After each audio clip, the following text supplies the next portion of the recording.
This is the Horse Radio Network. This is episode 563 of the Dressage Radio Show, official podcast of the United States Dressage Federation on the Horse Radio Network, brought to you by Kentucky Performance Products, Total Saddle Fit, Bates Saddles, and SureFit Equine Stability Program. We are very excited to announce that we were able to bring Ingrid Klimke on the show tonight, as well as two popular friends of the show, Wendy Murdoch and Patty Mayer.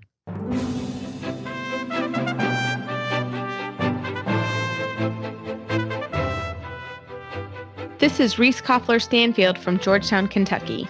This is Philip Parks from Rockwood, Ontario, and you're listening to the Dressage Radio Show. Good Hi, evening, everybody. Reese. It is evening. It is evening. I have had to actually look at the day and time multiple times, the date today. I don't know. It feels like it should be Friday. You know I'm not it's sure. Thursday. You know it's Thursday. We're recording. That's all. That's all you need to know. pretty much all day. You know, it's been like, oh, it's Thursday radio show. But I'm sure everyone's having this. Yeah, everyone's having this struggle a little bit. Welcome to quarantine week. I don't even know. I think I've been here a month from Florida. So I think I've left the farm in a month, like twice. 4 weeks, you know? Mm-hmm. Yeah, 4 or 5 weeks for most people anyways in North America. So what's going on? How's it going? Yeah. I think, right now we all have challenges. My horses are, I remember, I feel like I'm getting some abs from lots of stall cleaning, but it's all good. My horses are good. We actually had quite cold weather today. And it is freezing this week. Yeah. It's cold. It's been cold. Yeah. Not going to lie. And this week would have been the Kentucky 3-day event. So it's a little bit sad today. I'm not going to lie. I'm a little sad today. I've had all the emotions. I think probably everyone has. I've been training someone for the Kentucky 3-day. So the fact that we're not there is a little sad, but it would have literally been pouring rain probably during her test. So that was a bonus. But it's good. I don't know about you. Well, Phil, you and I are in a little bit different. I'm here on my farm, and I'm here by myself with my husband. My husband's here as well. He's working really hard, and I'm working really hard. So I have to be honest.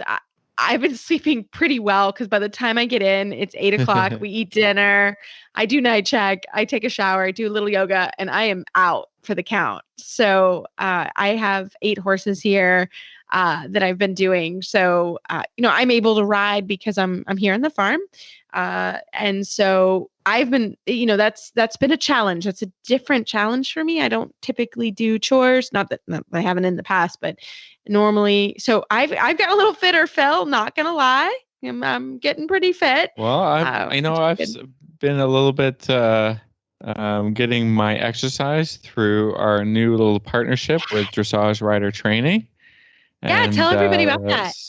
So Dressage Rider Training is an online website hosted by Nicholas Smith, who runs an online fitness program directed through videos that are targeted towards helping riders. We had her on the show a couple of weeks ago. We try and talk about it every week, and we're trying to get people to sign up to be part of our community and part of getting some exercise while people can't ride. And so that's what I've been kind of focusing on for my exercise. And it's been pretty fun, actually. Yeah, it's a great program. I'm really looking forward to doing it for sure. So Phil, tell everybody about it and how we can get online. Yeah, basically you just go to www.dressageridertraining.com/DRS to sort of check out the program, see if it would be for you. And we start right on Sunday or Monday. We start on Monday with week 1 on Mondays. Mm-hmm. So like I said, I've sort of got a jump on the program. I've been going through the week 1 exercises and stuff a little early to get kind of used to how it runs, and it's not too I mean, it's challenging, but I think it's not going to overface too many people. And No, you can go at your own level, right? It's three workouts. Do your own thing. Mhm. Yeah, you get your three workouts. Each one is sort of targeted towards a different way of exercising. So there's a yoga one that's kind of stretching and getting more flexible. There's one on core directed training. And then there's a third 20-minute workout for just overall strength, arms, legs, core, everything. So that's kind of cool. And you get to follow along with the video. And, I think if we do it all together as a bit of a dressage community, that's kind of fun as well. So we're going to, kind of start that next week and keep talking about it and try and love help it. You'll really work towards enjoy their fitness goals, I think. Yeah. Yeah. I love it. Well, Phil, we got a great email from USDF. What do we got for that today? Well, USDF is hosting a quarantine scavenger hunt, and everybody is invited. The goal is to complete a 9-word sentence, which you will find scavenger hunt style online in the different USDF online properties.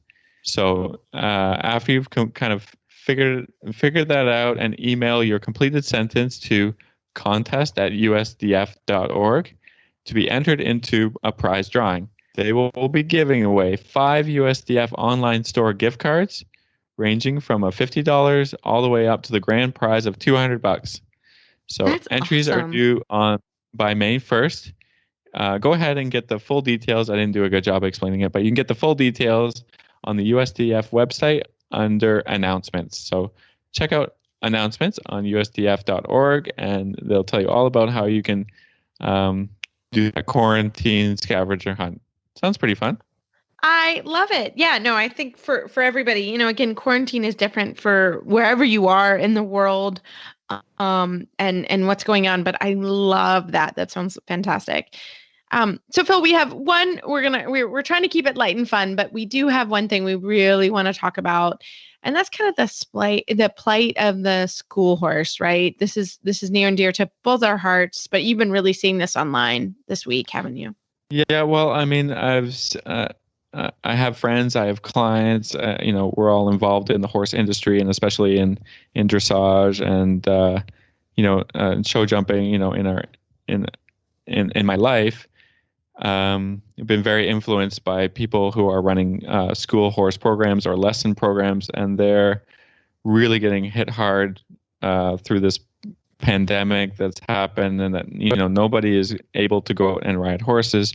I know in and around in Ontario where we are here, they've closed the barns. They've not allowed anyone to run lessons. The government's mandated that, but that leaves anyone who's been running a lesson program in a really tough place, because just because you're not taking lessons doesn't mean horses don't need to. They have costs associated in feed and hay and just in their care, and I think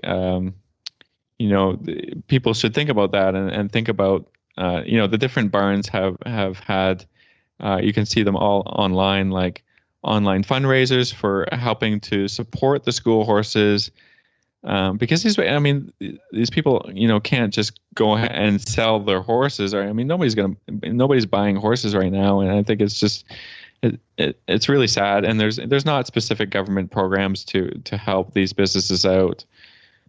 So I just want everybody to kind of think about that and think about finding a way to support lesson barns, because they're really the grassroots of our industry. Anybody who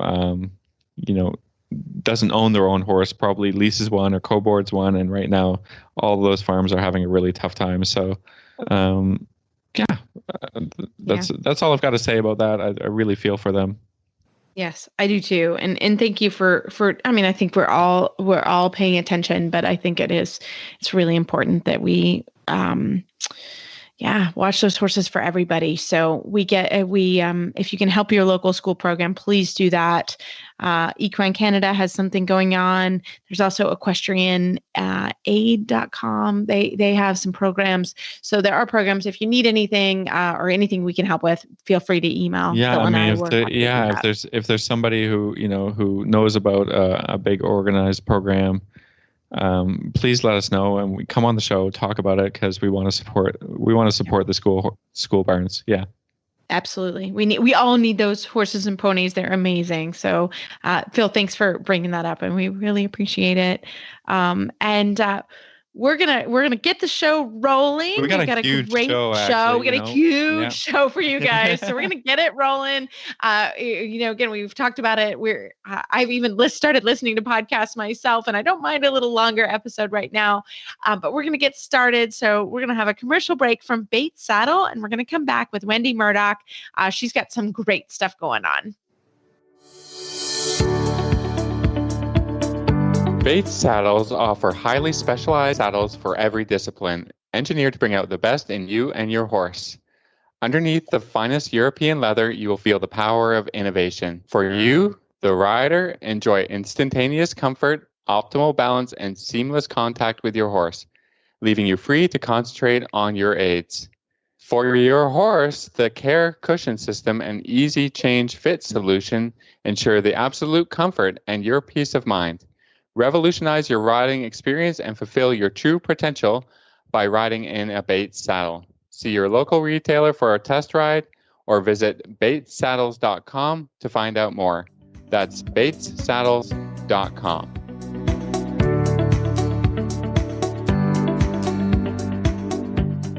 Well, today we are so happy to have our regular guest, Wendy Murdoch, back on the show. Wendy, welcome. Oh, it's so great to be back with you.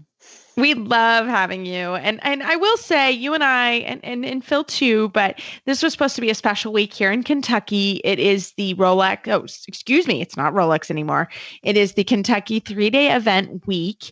And we were going to have you here, and we were going to have some events. And so we're a little bit sad that we don't get to see you. But we get to talk to you, and that's fantastic. Yeah, I was so looking forward to the Land Rover 3-day event, and it's coming out to Kentucky. I was going to have a booth. I was going to have my Surefoot pads there, and kind of introduce them more into the eventing world, because some of the eventing people know about them. But I thought this is a great way to kind of kick it off into the eventing world. And then I was going to hang out and stay with you and work with some of your students. And now we're all at stay at home. Yeah, we're not doing that, which is tough, and we were talking before. I also had a student that was qualified. And I mean, it's as we all know, there's lots of challenges right now, but you've got some really, really cool stuff going on. So can you tell us a little bit about what you've got going on? Yeah, sure. So because we're all stay at home, I thought that it would be really interesting if I just started doing some webinars. And I've not done webinars before, but I had Zoom, and I had been interviewed a couple of times, and my friend kind of coached me through it. Unfortunately, they've upgraded their security, so we don't have to worry about that so much anymore. But I started doing these webinars, and I just started asking some of my friends if they would come on. So I've had Dr. Stephen Peters and Robin Hood, Linda Tellington-Jones' sister, and Patrick King, and Felicitas von Neumann-Cassel. And I know she was on your show recently, so that was really fun. Last week, yes. Yeah, and she's so delightful, and she's a person that you just can't nail down because she's busy. And so right now, so busy. Yeah, right? We were lucky. Yeah. We were lucky to get her. Yeah, I know. So there's some bright spots in this thing, in that we can reach out to people and they're actually there and available. And so it was such a pleasure to have her. But then I realized that I should contact my dear friend Nigel Casserly. I've known him since '92. We met at the horse park doing the Pony Club Nationals. We had a viral outbreak, and so my team, I lived in Connecticut, and the Wilton Pony Club qualified, but they couldn't go. But I had already made plans and booked my flight, and I was going to be at the festival. So I flew down, and I just walked into the office, and I said, do you need any help? And I was talking to Nigel, and I didn't know who he was, and it was really funny because he acted like I should know who he was, and I didn't have a clue. But anyway, we went out to dinner, and we became really good friends. So I've known him since then. And then about a month or so ago, he a phone call, but I didn't have time to get back to him because my life was busy. And then I realized, wouldn't it be a blast to have Nigel on my webinar on cross country day? Amazing. So I called him up. So and sorry, I said, maybe you could introduce everyone to who Nigel is and yes. Oh, and sure. Okay. his relationship to because I didn't know either.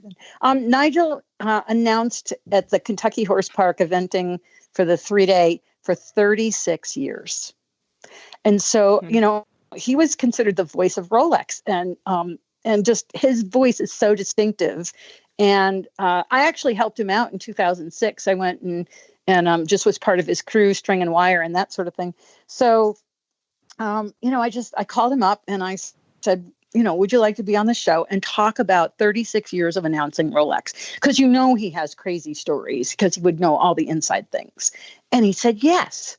So I was just like, yes. And then Michelle Dunn, he connected me with Michelle Dunn, who does photography. And she has on Facebook these amazing pictures from Rolex for many years.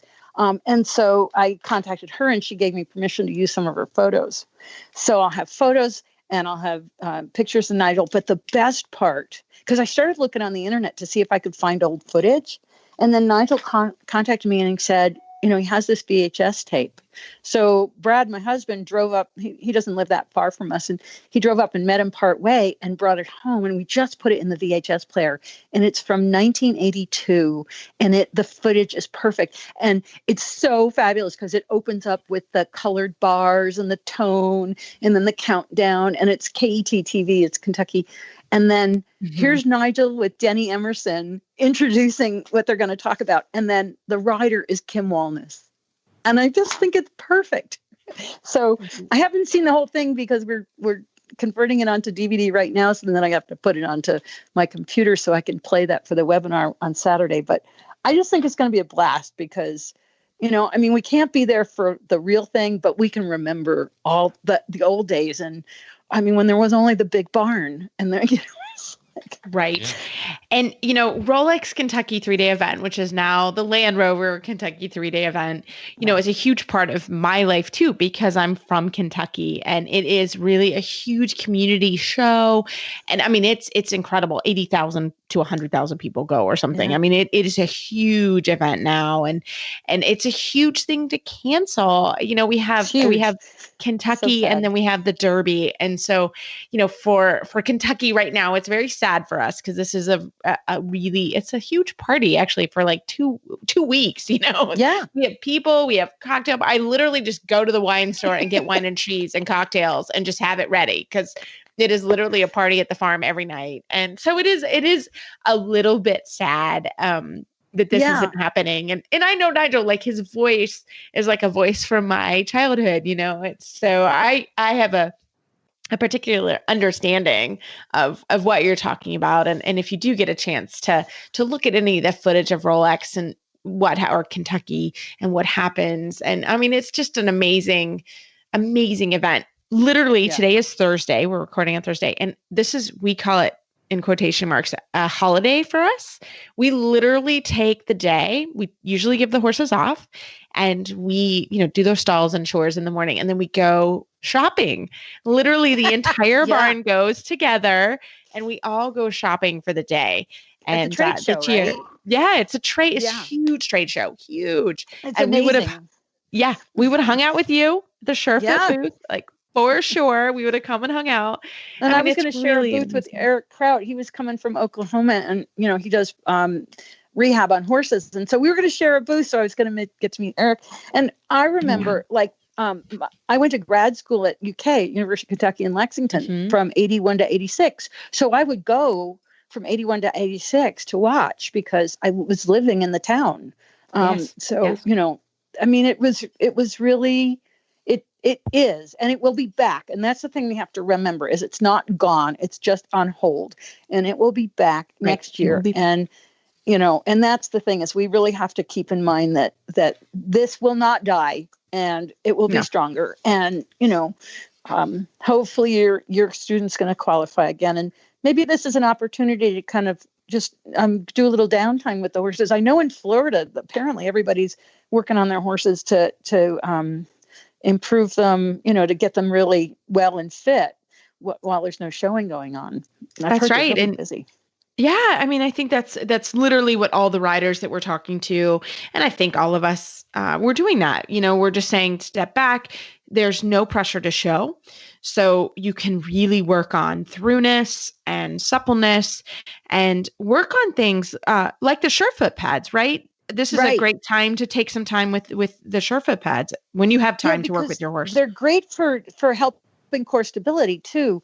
Dr. Melissa King she just recently I think it's the ISLEP. I think I have that right. It's acronyms. I sometimes get in trouble. But it's anyway, Dr. King did a lecture for that group, and they have put out videos for free to the public. And of course, she's used Surefoot pads for years, and she starts to talk about Surefoot pads and shows pictures of horses on Surefoot pads. And then she writes MurdochMethod.com on the whiteboard, And my other guest I'm going to have this week is Dr. Sherry Johnson, who's been working with Dr. King now for years. She was just at Rood and Riddle in February and did a lecture in Wet Lab on using Surefoot pads for neurologic horses.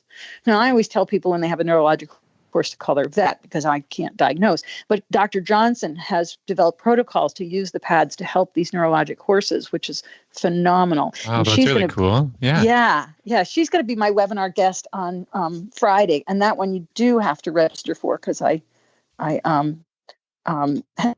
has all my webinars do have a limit on how many people can enroll. But you can just go to my Surefoot Equine page, and I have up the registration link, so you can click on that. And if somebody can't find it, they can just email me, and I'll send them the links to register for the lectures. Tonight I have Dr. Stephen Peters. He's a human neuropsychologist that wrote Evidence-Based Horsemanship, and he's studied the horse's brain, literally dissected it, and looked at the different parts of the brain to understand what horses can mentally. In other words, I'm talking to you on my Star Trek, communicator here, which we can think of, right?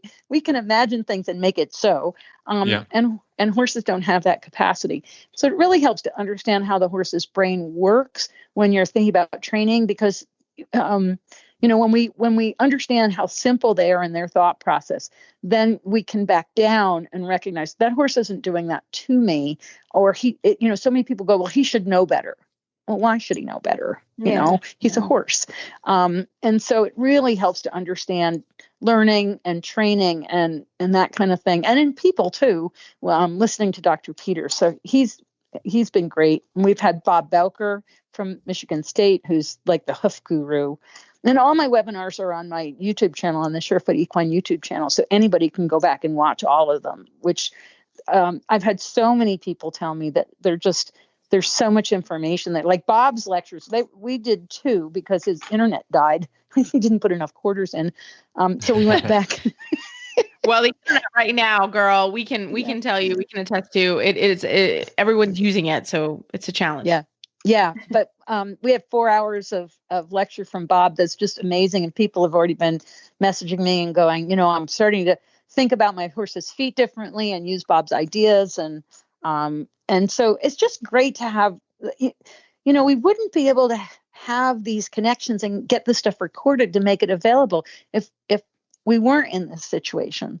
So, there's lots of positivity to come out of it, and lots of educational opportunities. We're trying to do that a little bit with our show, but there's lots of places to connect online, where people are providing entertainment and a little education all mixed in. So I'm really glad you're doing that. That's that's a way of taking this and making it a positive thing, I think.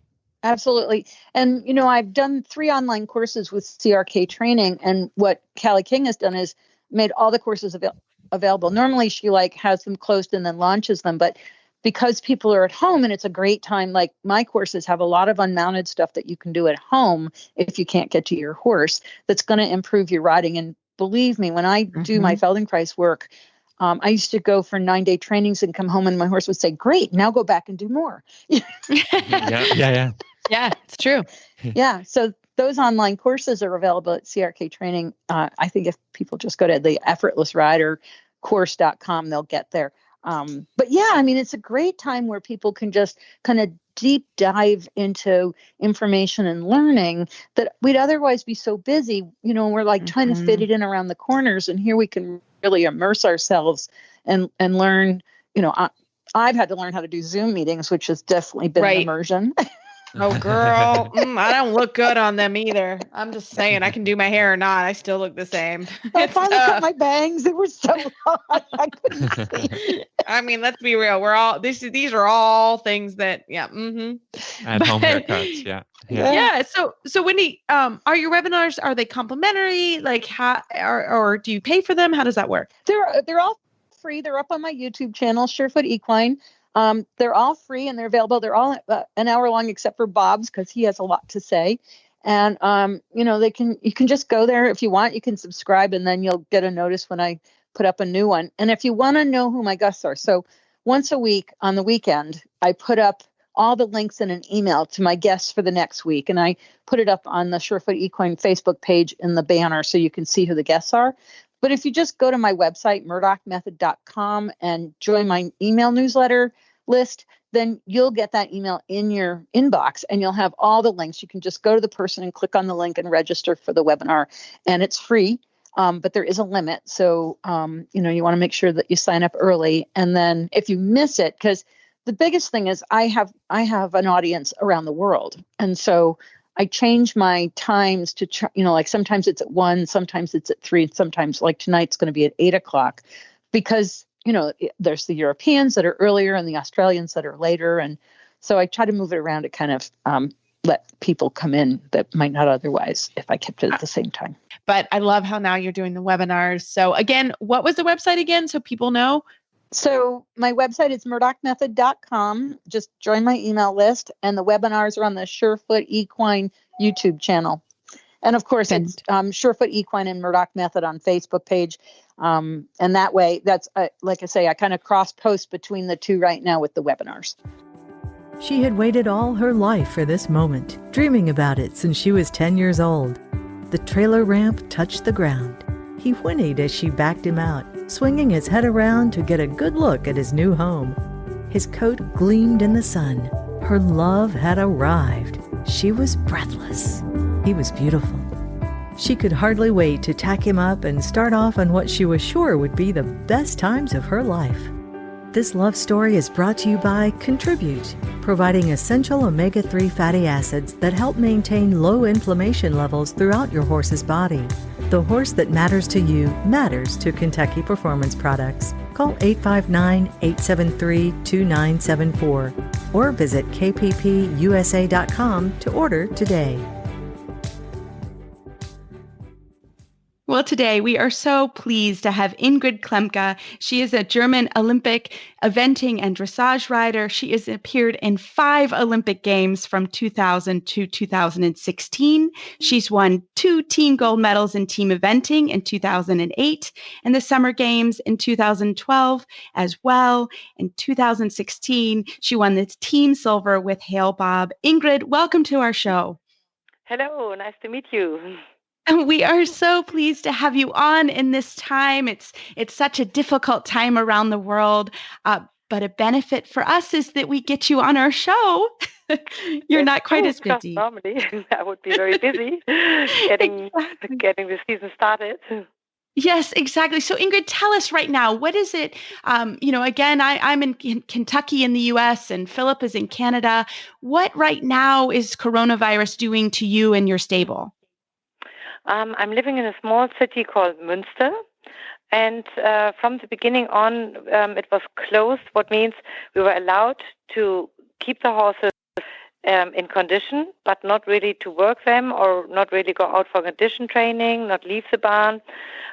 We had to really make sure that we care about the horses, but first it was not allowed to really train the horses, so it was a little bit strange what is training and what not. For sure, I said my cavaletti work is keeping the horses just healthy and no fitness training, so we were discussing about it, what is right and what is wrong. But the good thing is the weather was always fine, so every horse was for hours out on pasture. I every day went to the barn and took good care and rode the horses and schooled the young horses. So we were able to really be every day with the horses, what was already a treat here, while in some parts of Germany it was closed, that they said it's not allowed to ride. So finally, we, as the professional riders, are now able at this stage to train the horses in normal terms and jump them again. So we wait whatever is coming out, if shows are starting or not. But I really enjoy, I must say, now to have a time with no pressure that I must say, oh, this one has to do the change in the next 4 weeks while there's a show coming. So every day I really enjoy being with the horses, spend lots of time, also a little bit do some natural horsemanship or go with my now 22-year-old Abraxas, the 2 times Olympic gold medalist, out for some nice hikes. And so for me, it's at the moment a very quiet time, but I'm very happy that I can go to the horses every day. And Ingrid, you're also a mom, which is so cool to me. You have 2 wonderful daughters. Are you spending a little bit more time at home and spending time with them as well? Yes, very much time, because my small daughter is 10 years old. And now we are already in the 6 weeks, will be 7 weeks in the whole, where there's no school. So she has a plan what she has to do every day in school. So we try to do our homework together. I try to read some of my books, which I always am interested in redoing some things, or read other books and help her. We cooked very much because my older daughter Greta is working for her final exam.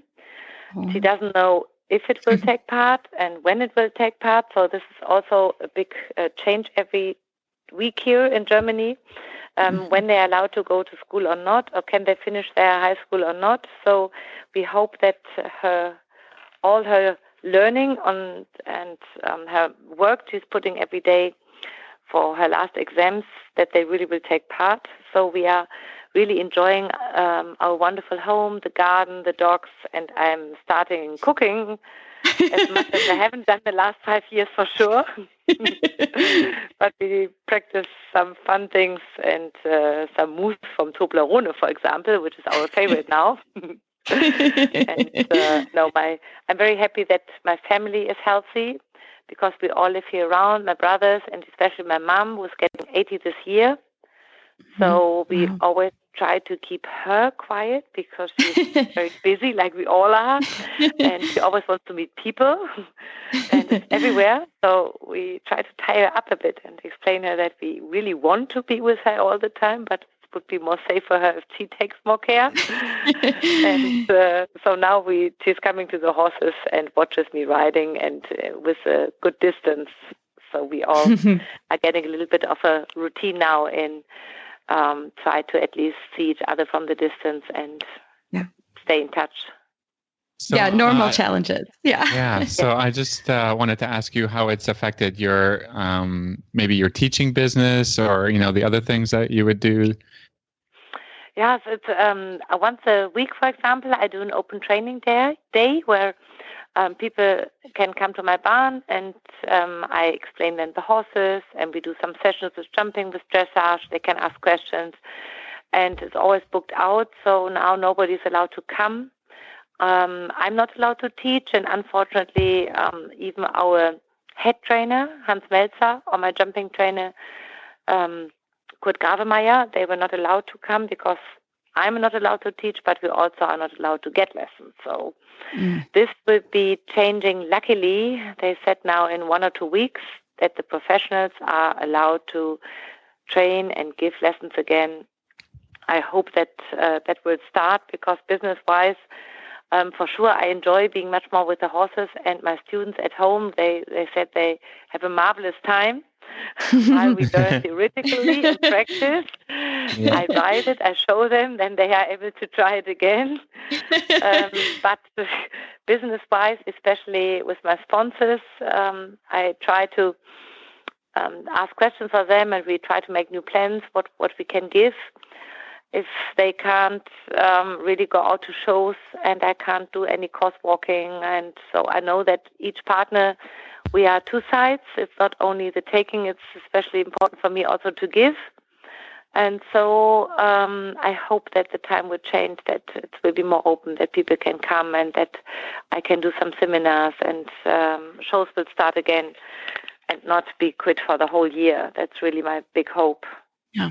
I think that's everyone's hope around the world. Here we have 3 countries, and we're all in the same boat together. And that leads me to the question, Ingrid, about the Olympic Games. I mean, here you've been working so hard in 2 different sports. Yeah. How are you dealing with that and staying positive? I was so ready for it. We had really 4 times cross-country training already while the weather was so good. So till March, we went to our main training center in Warendorf, to the DOKR, and had great lessons with Bobby and with Asha in eventing. And my trainer, Johnny Hilberath, the German dressage trainer, came to see Franziskus. And my trainer at home, Johannes Augustin, we all thought that Franziskus is in a wonderful shape and really improved a lot over the winter. We did our personal health certificate we have to do every year, and they said I'm even fitter since I was in London. So I said, okay, great. Okay, so yeah, that's great. So I was really pedaling as much as I can to show here we are. And I still hope till the end that something will take place, because you never know what will be next year. Bobby is next year 17, so this year 16. I touch wood on my head now because he's a very strong horse and he's at the moment full of energy, not knowing why we are not allowed to bug around the fields or to go for condition training on the hill, which is his favorite. But next year he will be 17. For Asha it will be good because she's now 9. She gained experience last year on the 4-star level and finished in Buccolo with the qualification results, so I was very proud of her. 1 more year would give her definitely a little bit more experience. So you can see both sides. And for Franziskus, while he's still developing, I'm really happy to look forward that another year will give us also a chance to show more improvement. On the other hand, who knows what's next year? You never know it. I have to say that there were 2 hearts beating. For the one, I know it's definitely no chance to do the Olympic in this year for sure. But on the other hand, if you have worked for a dream for 4 years and so short before it will take place next year, then I was a bit disappointed, I must honestly say. Yeah, I think that's everyone. Yeah, it's hard. That's a lot of people. Yeah. But I was just going to ask you, so could you have qualified the 2 separate horses to compete at the Olympics in the 2 different disciplines, or is there any rules against that? Has anyone ever done that before? Ridden perhaps dressage and eventing? In 1988 in Seoul, there was one rider who did dressage and eventing. Okay. And then I know Mark Todd did it in Barcelona. He was jumping and eventing. Yeah. And I think it was Niels Hagensen who did it in dressage and eventing, but I'm not so sure. I know that there were 3 in the whole I know who did it. And from the time-wise, I mean, it's always one after the other, luckily. So you can do the one thing and the next. That's my normal routine and my daily work, that I ride some dressage horses and I ride my eventers. And if I have a good jumper, I also really love to jump and do some jumping competitions. So for me, it would be really nothing where I would say it's not. It would be very different than your normal routine. Yes, it would be really different, and I really can focus very well, and I think it makes me busy. What's good, because often if you have one horse, then my stable manager Carm and me, we are looking who is allowed to go grazing today. Can he graze for a few more times? What do we do? Yeah. And so I like to ride and enjoy it so much. So cross the fingers that one day this dream will come true. Yeah. Yes, absolutely. Yeah. So I was just going to ask you a little bit about your mainly dressage horse, Franziskus. What is he like as a horse? What does he like to ride? How long have you ridden him? Just, as a general interest to all of our listeners. Okay. I got him when he was 5, in the end of 5. And there he was has been Bundeschampion in Germany for the 4-year-old stallions, and was at the grade. The owner, Willem Holkenbring from the Stad Holkenbring, they bought him when he was a foal. He saw him as a foal, Willem, and fall in love with him. And from that moment on, he believed in Franziskus and says, this horse will one day be have a chance to go to the very top. So he was really fond and his biggest fan from when he saw him as a filly. And when he was 5, in the end of 5, he had a little bit of a time where he wanted to test who is the boss. And he is quite a tall horse with so much muscles and power, and so knows exactly that he is a real star. And he thinks so in the beginning we had quite a few years where he tested me and wanted to find out maybe he has a chance to take off, or maybe he has a chance to buck, or is there another mare around which I can whinny when we walk around, and when I'm so busy in the test. So it took me a while to really tame him and explain him that it's the best for you and me if we are great partners, but you have to accept that I'm the boss. So there were some really lucky moments and some funny stories. From the beginning on, I know that he is such a strong character in the way of he has no fear. He wants to really show when he comes somewhere where there's applause and where the more people are there, the more he wants to show off and say, here I am, is everybody looking? I'm the prettiest, I'm the biggest, the tallest. And what his famous movement from stallion, I must really say.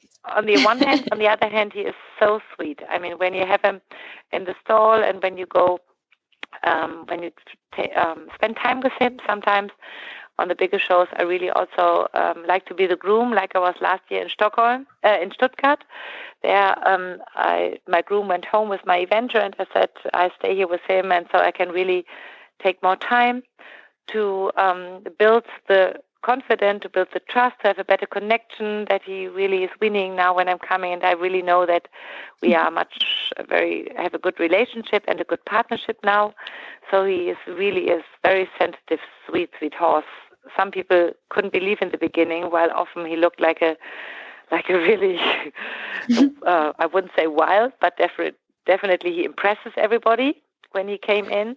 Yeah. And so now he is very, very nice. You can really ride him with all kinds of ponies at home. They can jump. They can be horses on the pasture, bucking around, and he focuses. So it's every day a big, big pleasure now to ride him. And the wonderful thing is that there were for sure many ups and downs. And there were some moments where we went for dinner, the owner, Willem, with his wife, Beate, and me, and we were really thinking, it's such a tough time sometimes. How do we keep going? And is it really worth, or how much effort do we put in? But we always believed in him. And so now, when last year, December, the trainers told us that we made it till the Olympic cadre, we really thought our dream that as a team we will be unbeatable, because it's really teamwork. While his first job is breeding, and the second job is to become a top horse in the dressage arena. So he's living quite close in the stallion barn at Holkenbrings, and 5 times a week. One of them, either the Willem himself or the kids or somebody who's working in the office even, or somebody who was there as a groom, they come with him on the trailer, and then I ride him at my barn, and then he goes home.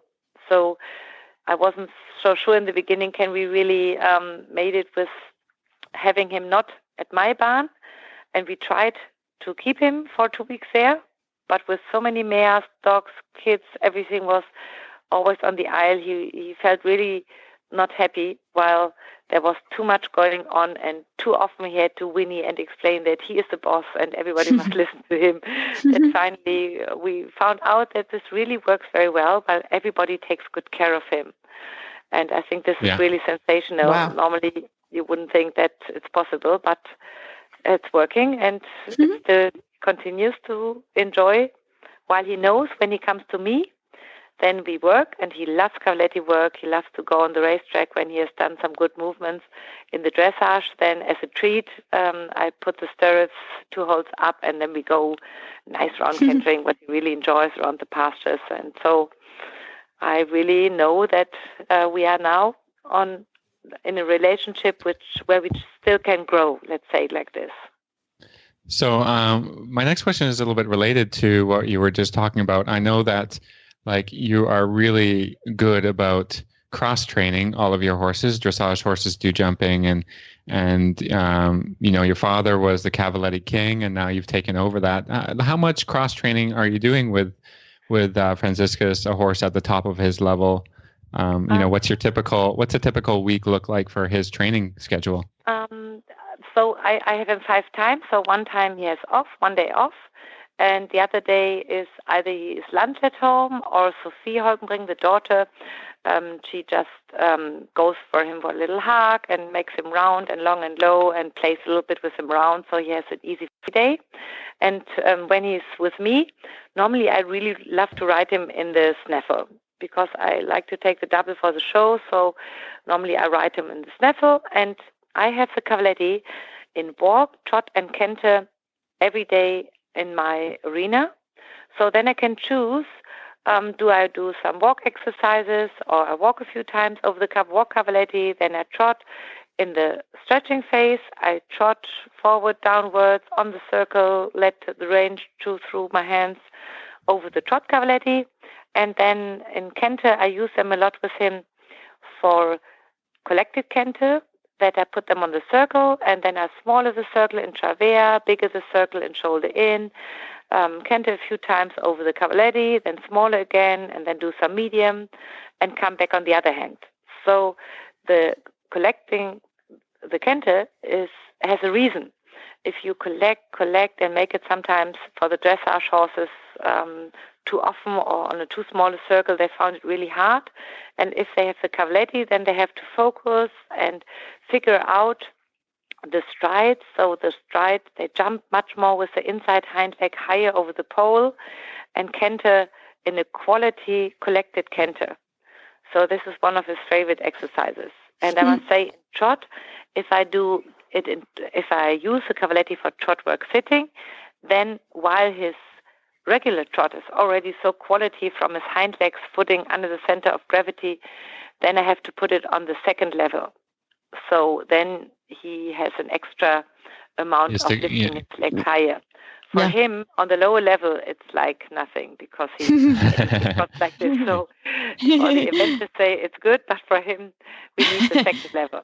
And what he also likes to do is to jump. So sometimes I just shorten the stirrups or take the jumping saddle, and then I do some cavaletti work with some jumping, that I put them on top of each other. Or after he did some good movements, I shorten the stirrups in the dressage saddle, let him jump a few times. That's what he really likes. And sometimes then he shakes his head, and I know exactly that he enjoys it too. He will not do a big buck anymore, but he shakes his hand thinking, oh, I was waiting for it. So I'm really persuaded in the cavaletti work, because you can really build up muscles, and the horse also is a 50%. My philosophy is that 50% is me, 50% is a horse. So the horse must also think and take responsibility. So my responsibility is I have the right line, and what happens over the cavaletti, it's a horse's part. So it's his decision. I want to have him nice and round, and he takes care about his legs, that he lifts them and puts them on the right spot.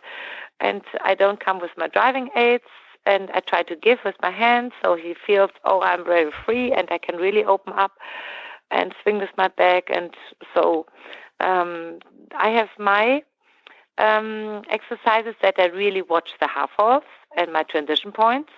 But when I use, for example, one of my favorite exercises, trot and canter cavaletti on one big circle with the 2 transitions. So my transition point, I have to focus, and the trot and the canter cavaletti, Franziskus has to focus. Or Bobby also likes this exercise a lot. So then they know, aha, this is my job, and now it's your turn. And the smoother the oftener you practice on both sides, then you can have both sides equally gymnastics and supple and round. And the horses really have to also focus and concentrate a lot. Yeah. So Ingrid, you've been talking about some amazing cavaletti exercises, and that you're also an author, and you have a book, right, that talks all about these exercises. Can you tell us a little bit about the book? Yes, my father started the book at 1966, the first book. Wow. So I grew really up with cavaletti. When I was a kid, there were always the cavaletti either on his dressage ring, or he had also a racetrack around the dressage ring. So he put it on the racetrack or in the middle on the grass. So first I was jumping, then later the dogs, I tamed the dogs to jump over it. And finally my ponies had to jump it. And then my father said, why don't you take the part of the jumping in the cavaletti book? So this was our first part. And unfortunately, he died much too early in 1999 when he was only 63. And on the last day, he was in hospital with the cavaletti book and said, you know what, I really want you to redo also the book, Schooling the Young Horse, Training the Young Horse, because the cavaletti book we have finished now. And it's important that these books keep going. And it took me a few years until finally I took the book and wasn't sure to keep all his words. I wanted to have it in a little bit more modern, I would say modern expressions for some exercises, and start to play with more exercises. So finally, every time I redid it again, I put more exercises and I changed a little bit, but only always had in my mind, I want to totally have his words in it, or want to explain to people what this means or what he want to say. But the language has really changed a bit. So now I hope that I have his ideas with a little bit more modern language and with my cavaletti, because in earlier days it would be wooden crosses, but the wooden cross with sharp ends are sometimes a little bit scary and dangerous when they pass it, or if you have them on the lunch line. So I, a few years ago, I found Mr. Ruhmann, a German, very good course builder or material from show jumping materials, who builds show jumping fences. And with him together, we did this cavaletti with blocks out of foam and with the poles in different colors. So when I say you have to stay on the inside with this trot rhythm, or on the outside or in the middle, then it's marked. If you only have a cavaletti with one color, it's very hard in a variety of exercises to be very precise that you stay inside, outside, or in the middle.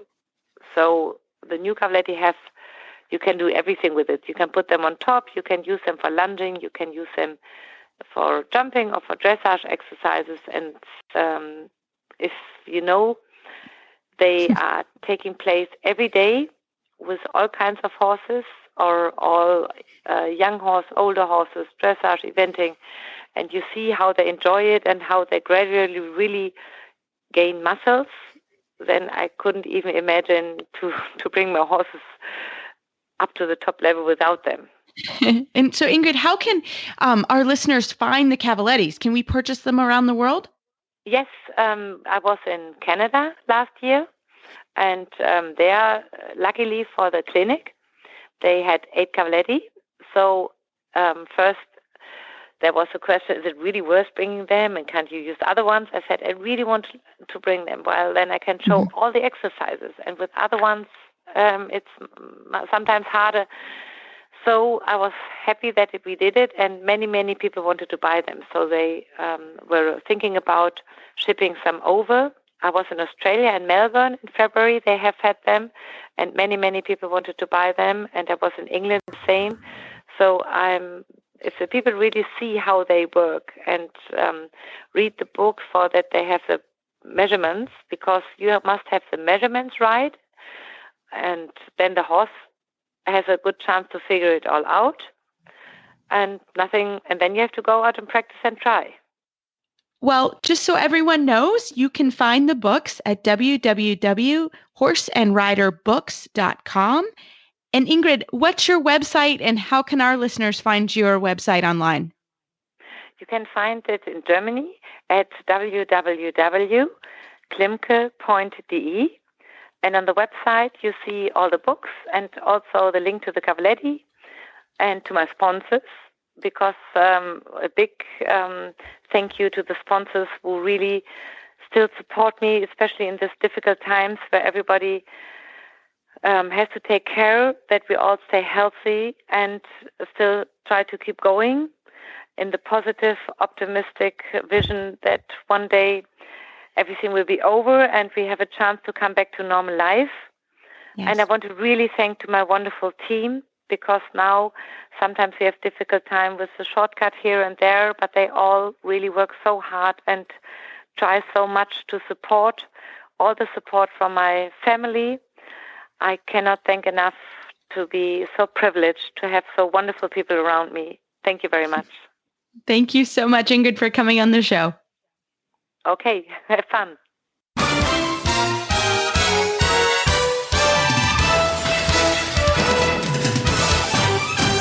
This week's dressage training tip is brought to you by Total Saddle Fit, home of the shoulder relief girth at TotalSaddleFit.com. Well, hopefully as we get through this pandemic, depending on where you are in the world, you may not be riding, but if you have any saddle fit questions, any questions about the Total Saddle Fit stability stirrups, Justin at TotalSaddleFit.com. It's a fantastic business. We truly love these stirrups and the girths. We use them every day.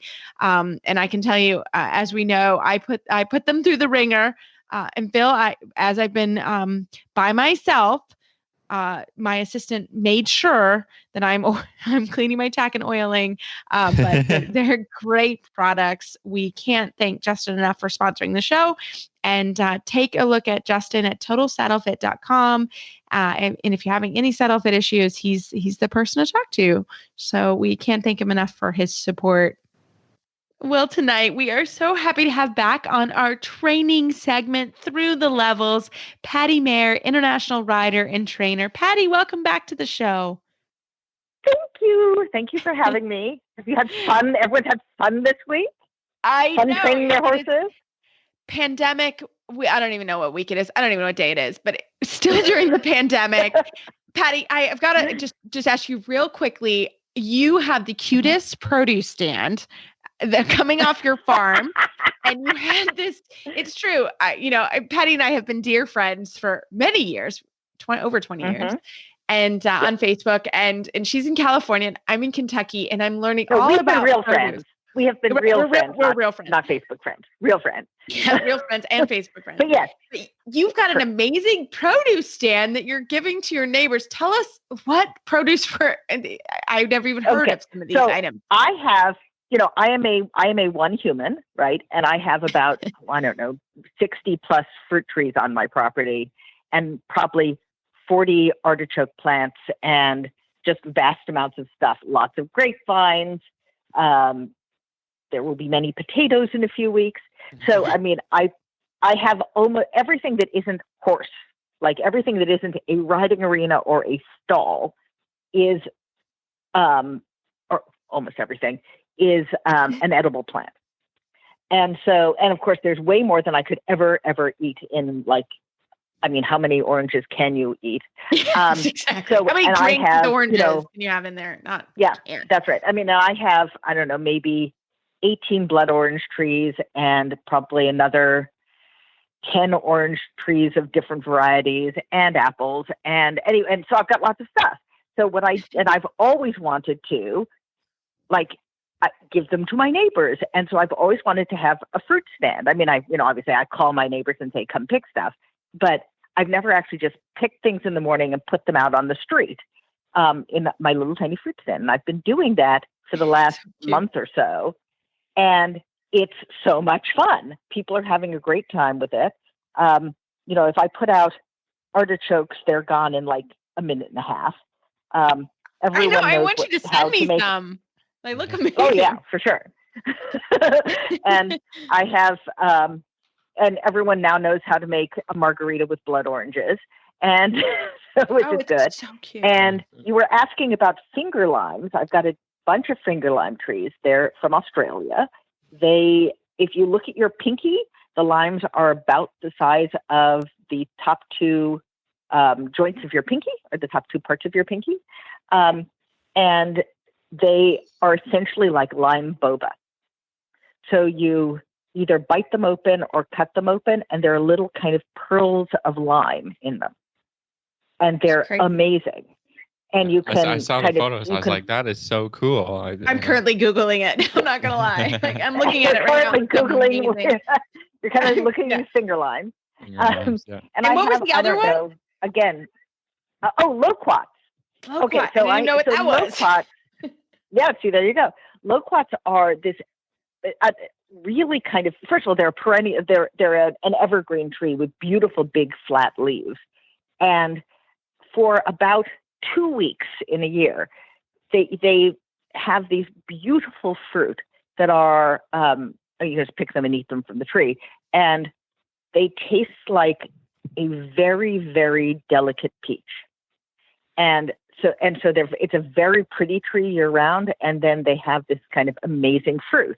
Okay. Here's some fun things about the pandemic. I've met my neighbors. They bring me eggs every Sunday. It's so sweet. I have 2 cartons. So nice. I mean, literally it's only Travis and I, but we have eaten eggs in any fashion you can have them. We have had frittatas, omelets, egg casseroles. Like, we have been killing the eggs. But they're so good. Yes. My neighbors have eggs too. It's great. I mean, it's so fun to like be able to see when your vegetable garden is in full swing. You then can do like exchanges. Like, I have too many zucchini. Do you have other squash? I mean, there's a lot of benefits to that. So some really good things about the pandemic, and the fact that we get to get you for the second week in a row. Normally I never get to. You're so busy, and we've got lots to talk about this week, don't we? We're talking lots and lots. This is answering a listener question. Lisa, we love her. Shout out to Lisa. She had written us and asked the question of, what are training challenges that you've seen over time, or with specific courses at each level? So sort of our personal experiences with training. You know, I think all 3 of us have trained horses and shown them at all the levels. So I think that's it was a cool idea to say, Patty had one horse that did this, and Reese had one like that, and we can talk about correct training. We can talk about what happened to us, and try and because it's never really a straight line, is it, Patty? We're always trying to manage and to follow the training scale as best we can. But I mean, certainly I've had some challenging horses, and I think it's a great thing to talk about. It's a great segment. And truly, this would be a conversation that we would have off air. We just happen to be on air, because this is why you have friends, and we're all trainers, and we all work together, and, hey, what, how did you solve this problem? And this is a real thing. This is, we're kind of bringing everyone into what we would be. This happened, actually. We started the week of the World Cup in Vegas, because we would have all been there, and this would have probably happened with some martinis, I'm just saying.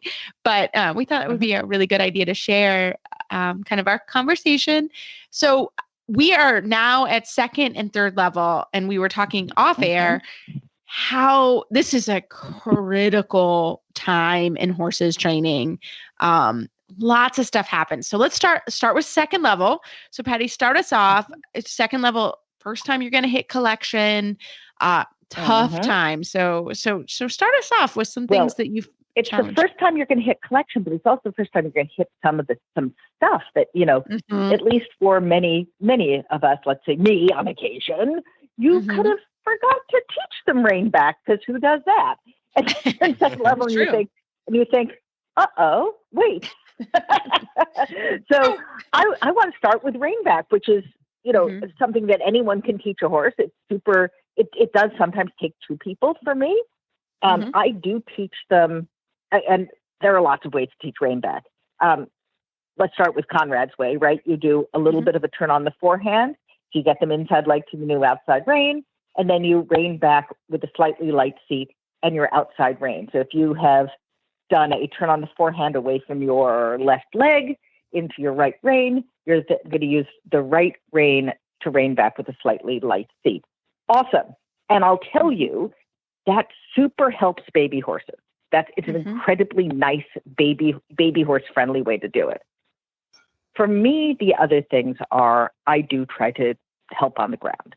So I will try to teach them a little bit on the ground, or have someone on the ground to just put a finger on their chest and just say, hey, so you just kind of put a finger right as their neck hits their chest, below that on their, I assume, horses don't have sternums, do they?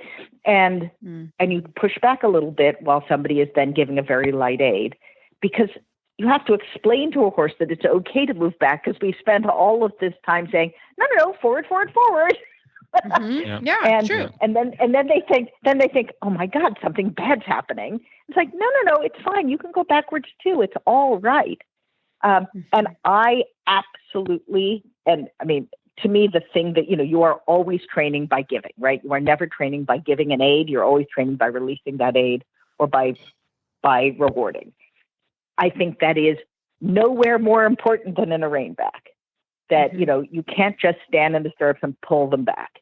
You have to very lightly set them up and then give a reward for the attempt to step back.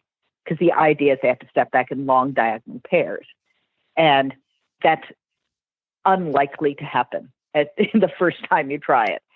So, boy, for me, I try to, as I'm, not when they're at intro and maybe even the beginning of training, but I do try to incorporate in a halt and just one step back, or halt and a little turn on the forehand and one step back, when they are pretty young.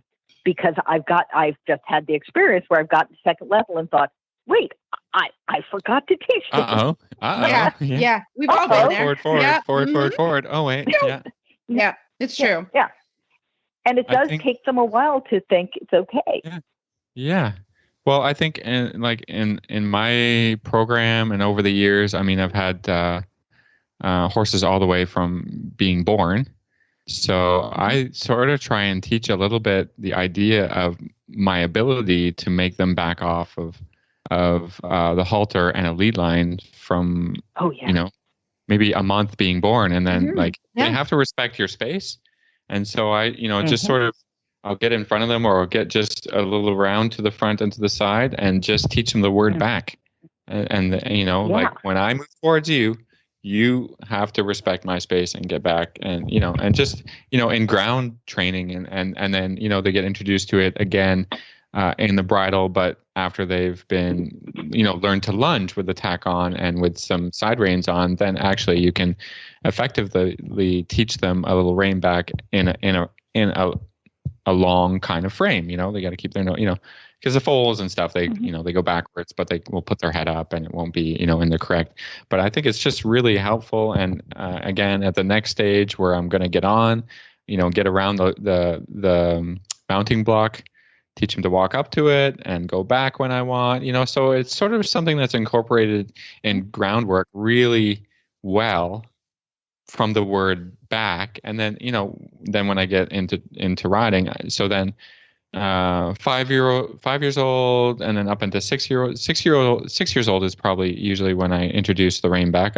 again, because I don't like to have the horse to go backwards when they feel like they can escape something. So it's forward, like you said, and then around this time of their life they have to learn to go back. But if they already are clear with it in the halter, and then a little bit in the groundwork training and all of that, then they're like, oh, back and lots of sugar, and then we go forward again. And usually it's not a big deal. And I think, it becomes a big deal when people try and, okay, now I'm second level and I'm just going to pull on their face and they're going to go backwards. And then, even in that situation, they might go backwards, but it's not in the correct classical shape of the horse, and they're using their top line properly and all of that. So that's an important thing that I try and teach horses and people, that, the rein back is meant to be an exercise that affects the correct muscles and affects the pelvis in a certain way and the balance in a certain way. So you shouldn't just,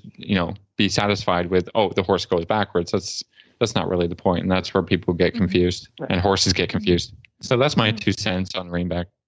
Love it. Well, Love and it. I'll tell you, I think that your point is right about the mounting block and about teaching from the ground. I mean, to me, like our dressage in theory should have horses be super broke, and you should be able to do stuff with them. Like, I don't know, open a gate if you need to. Yeah. Get on the horse, get off the horse. Yeah. And I So think, true. and I think that we sometimes like lose track of the concept of this horse should be pretty broke. It should be able to go backwards and forwards and sideways when I need it to. It's true. It's true. And what are some other things? I mean, shoulder in is in second level, right? What are some Shoulder challenges in. with shoulder So in? yeah. Oh my gosh. Okay. So I'll give you mine. Shoulder in is, to me, essentially not a challenge. I think horses really like it.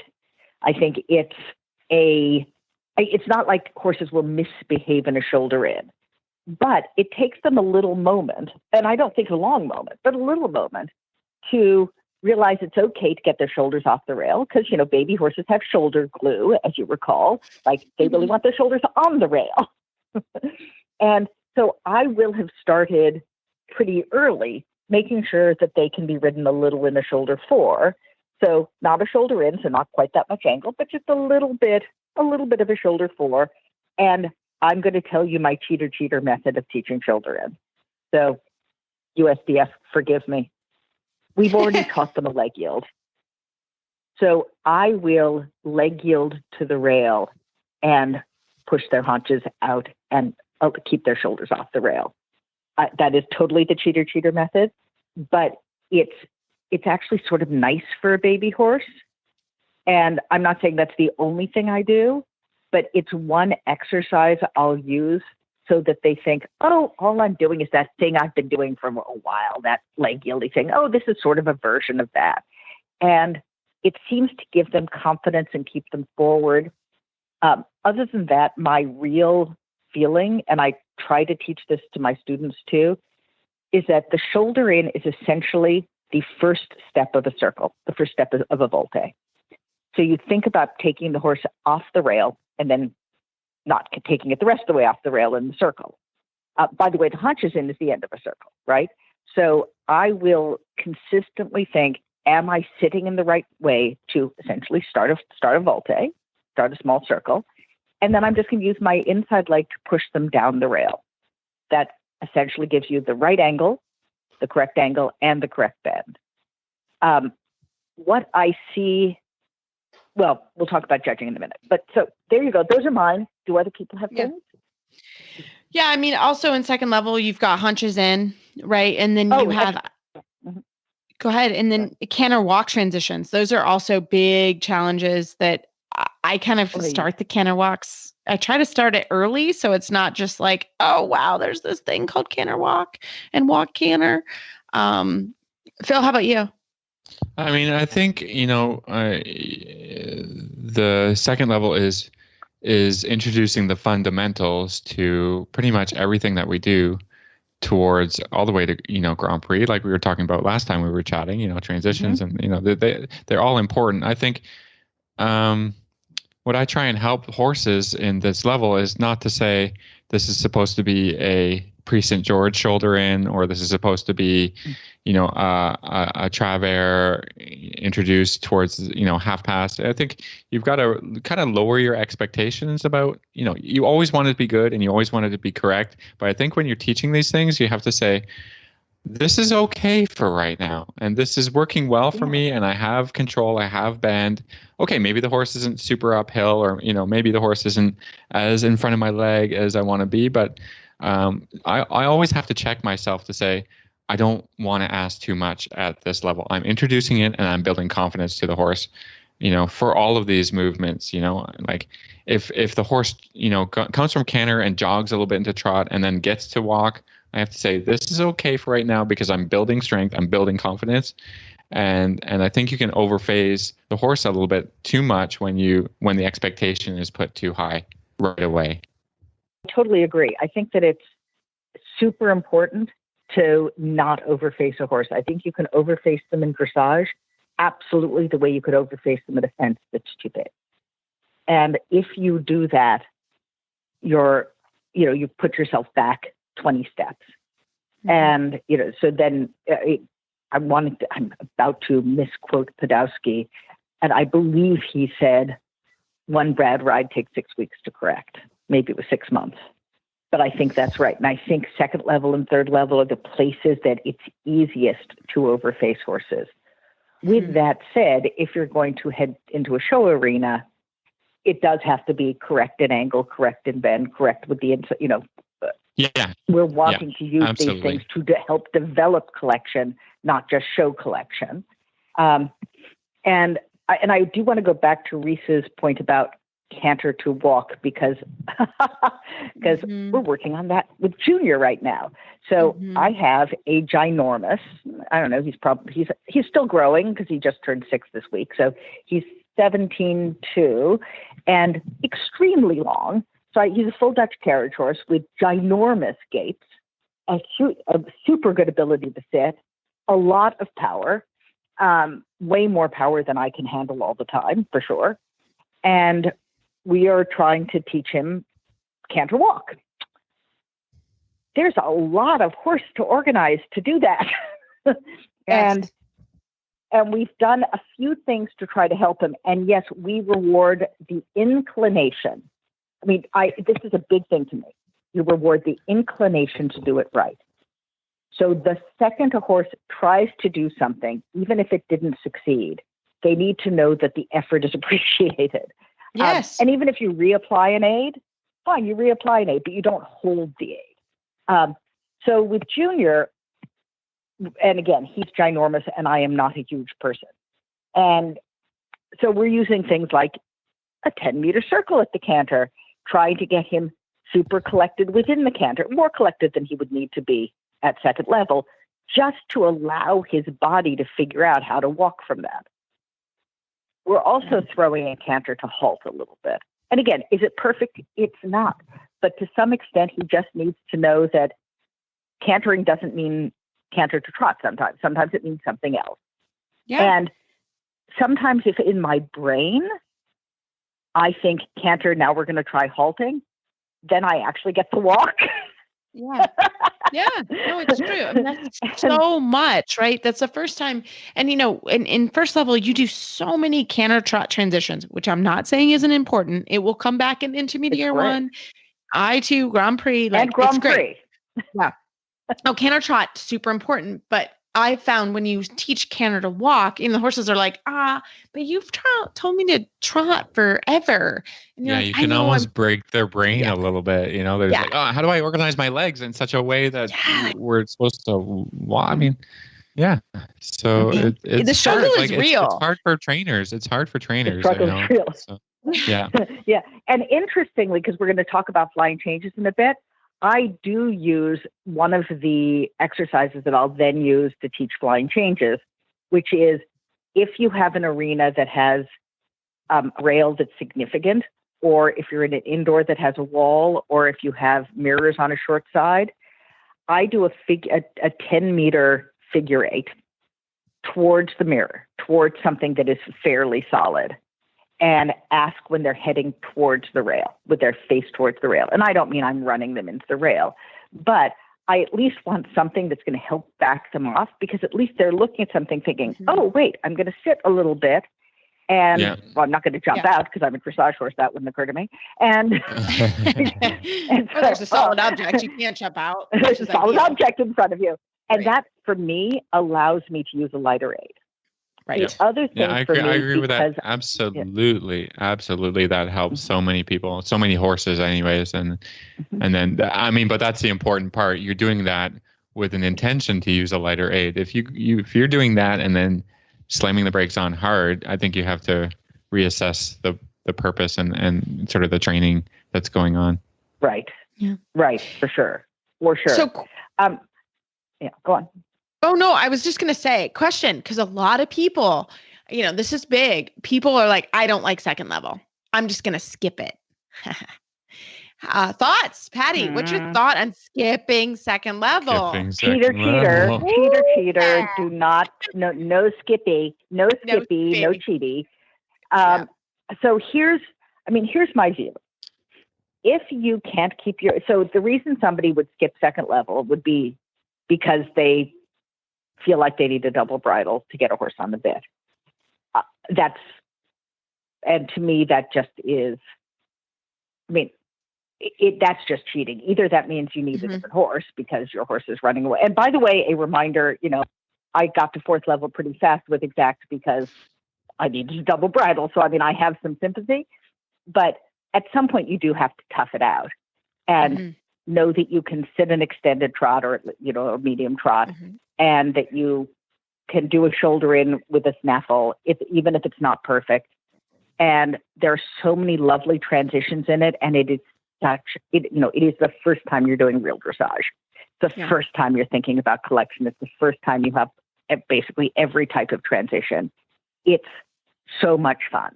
It's so much fun. And kind of the struggle is what makes it fun.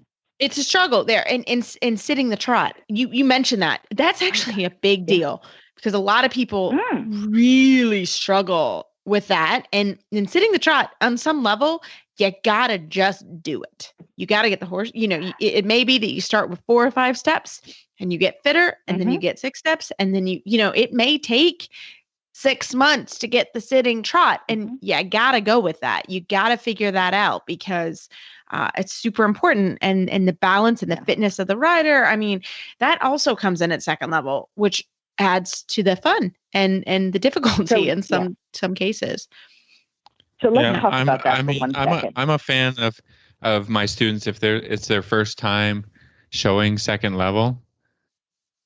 Do it for 2 years because it's hard to do well and it's worth it. Believe me, it is worth it.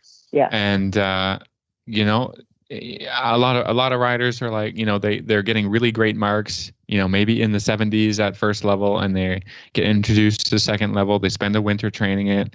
And then, they're showing second level and their scores will drop. I promise you. It's two ways about it. You'll be down into the low 60s, even if you're riding well. I mean, that's just the way it is. Do it again the next year until you are confident and ready to go. And that's homework, and that's great. Second level is hard, and it is a really big accomplishment to score, above 65 at second level. And I tell everybody, I know you don't, I know you've got this mentality to be showing a new level every single year, and then in 4 years you can be a fourth level rider, but believe me, it's worth it to spend the time here at second level. It's worth it to get all these things right because they just keep occurring at every level. It's not like you do a rein back in second level for 50%, for a 5 or a 4 or 5, and then I don't have to worry about that ever again. I mean, it's in every part. So do it well at second level. Get a good, get consistent good scores, and then move up. Now, as a professional. I show young horses at the young horse classes, towards the, FEI levels and being able to do CDIs. And there is no real young horse class that's equivalent to second level. Right. True. Because you've got your 5-year-olds. 4-year-olds, sort of. Like first level. The 5-year-olds is, sort of, but, and then all of a sudden you're 6-year-olds and you're doing flying changes and half pass. So can we go back, though, to one of my, I'm about to say pet peeves, which is sitting the trot. And then, and I know we're talking about horse training, but let's just talk about rider training for one moment. I, in general, don't teach amateurs for whatever reason. I, in general, coach professionals. But with that said, when we were at the World Equestrian Games in Kentucky 12 years ago or something, and I spent a lot. That sounds right. Yes. Yeah. I spent a lot of time watching para dressage, and I watched the great, great Danish rider who not only doesn't have legs, she doesn't have hips. Yeah. And she sits the trot beautifully. And I've now seen her on lots of horses. And yes, she is a world-class, amazing athlete with no legs and no hips. So here's the deal. You don't need strong legs to sit the trot. In fact, if somebody tells me that their right leg is weak, which is why they can't sit the trot, I say, no. Your left leg is strong. So you need to not use your left leg to push yourself out of the saddle.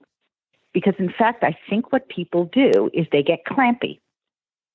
And if you watch some of any of the great para riders who have any issues with their legs, and I'm a certified para coach, though I have no para riders at the moment.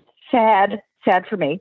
But it's not that you need your legs to do this. You don't need your legs to sit the trot. Your legs make it harder for you to sit the trot.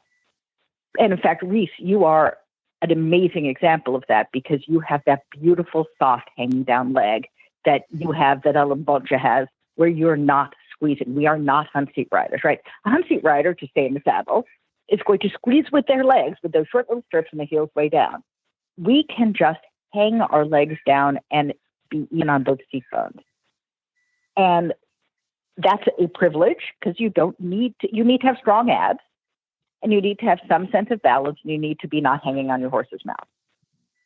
You don't need to be a physical specimen to be able to do that. You don't need to be some world-class athlete to do that. And I think people get all hung up about it because the first time they sit the trot, they bounce a little bit. Get an shit strap, hang on to it, and then start letting go with it a little bit. Post, I think you said, post and then sit 3 strides, and post and then sit 4 strides. Just do that, just like we do on baby horses. Post and sit, Patty, post and sit. Thank you so much for that compliment. That was so nice of you. But it's true. Like, I have to be honest. I have to work. I like to sit the trot. I'm able to do that. But there are horses where I really struggle, and I have to work on my hip flexors. I do a lot of yoga because my hips are, generally tight. I have to work at it, even if I've been doing this a long time. And as I age, which I'm not old, but I'm not young anymore. And these are things you have to work on. And that's just, I have to do yoga every day to help my hips and to stay soft in my hips. And it's, it's something you have to really work on. We all work on it, even as professional riders. And, as you can see, we've done our whole section on second level because it's such a big level, it's a huge level. So Patty, we're going to have to come back and do third level another day, but, that's fine. Cause I'm like obsessed with teaching flying changes at the moment. I'm doing I love it. A USDF thing at the moment for it. We're going to continue with that, but Patty, how can our listeners find you online if they have any more questions? Okay. Well, I have an email, which is, and I'm going to say it and spell it, which is bailiwickhouse@gmail.com because my house is so lovely. I had to put a name. B for boy, AILIWICK house, HOUSE @gmail.com. I have a telephone, Crazy Me, which is 310-729-3365. And you can reach me on Facebook as well. I'm in California. And there you go. Well, fantastic. Well, Patty, thanks so much. And we look forward to our next installment. We can't wait to hear what's at the fruit stand and how training third level movements are going. So thanks so much, Patty, and we'll talk to you soon. Yay. Thank you. Talk to you soon. Bye. Well, as always, right now, we live for Facebook and email shout outs. We love them. Phil's stuck at home, so he's getting all of them. And I'm seeing them. He's funneling them my way. But no, seriously, we really enjoy hearing from you guys. We're really, really looking forward to the start of Dressage Rider Training Program as a group. That's going to start on Monday. You can even register as soon as you can because it's good to kind of poke around the program a little bit. And that's Dressage Rider Training /DRS. It's a great program. I've done I've done all the programs. So I'm looking forward to starting again with everybody. And it's a fantastic program. And Nicholas Smith talked about it. So that starts Monday or Sunday. You'll get an email from her every week. And it's good. It's a little shot in the arm, which we appreciate as we're working on fitness. Get motivated. Get motivated. We're really trying, everybody. You stay with us. Yeah, the other thing here that we should talk about before we finish is that the book club book of the month or by month or you know, how we We're do just doing that. book clubs now. We're just doing book them. club. We're doing the time. books. Yeah. Our current one is Freestyle, the ultimate guide to riding, training, and competing to music. That's written by Sandra Beaulieu. And I'm just getting right into this. And the book's been sent to our auditor, so we're all sort of going through this book and reading it.